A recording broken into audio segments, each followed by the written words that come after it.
ক্রিকেটারদের অপমান করতে নয়, ভালোবাসতে শিখুন। ৪৮ বলে ৭০ রান করেও কেন ব্যাট উঁচু করেনি লিটন? ম্যাচ শেষে সংবাদ মাধ্যমে ভক্তদের উদ্দেশ্যে একই বললেন লিটন। বিস্তারিত জানুন পুরো ভিডিওতে। সোমবার ২০ জানুয়ারি চট্টগ্রামে টস হেরে আগে ব্যাট করতে নেমে নির্ধারিত ২০ ওভারে ৬ উইকেট হারিয়ে ১৯৬ রান সংগ্রহ করেছিল ঢাকা।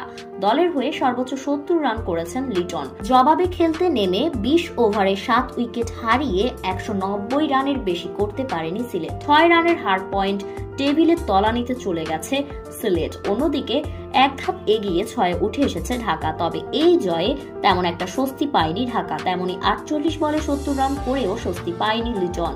কারণ আগের ম্যাচে ব্যর্থ হওয়ায় গ্যালারিতে দর্শকদের মুখে ভুয়া ভুয়া বলে অপমান হতে হয়েছিল তাকে। তবে খুব শীঘ্রই এই অপমানের ব্যাট হাতে জবাব দিলেন লিটন। আর সেই কারণে ৪৮ বলে ৭০ রান করেও কখনো ব্যাট উঁচু করে দেখায়নি লিটন। মাথা নিচু করে এভাবেই মাঠ থেকে বেরিয়ে যান। তাই তো ম্যাচ শেষে সংবাদ মাধ্যমে লিটন বলেন, একজন ক্রিকেটারকে অপমান করে নয়, ভালোবাসা দিয়ে জয় করুন। কারণ একজন ব্যাটার বারবার ব্যর্থ হলে সে বুঝতে পারে তার কষ্টটা। ঠিক তারই প্রমাণ মিলল এই ম্যাচে গ্যালারিতে থাকা দর্শকদের হাতে।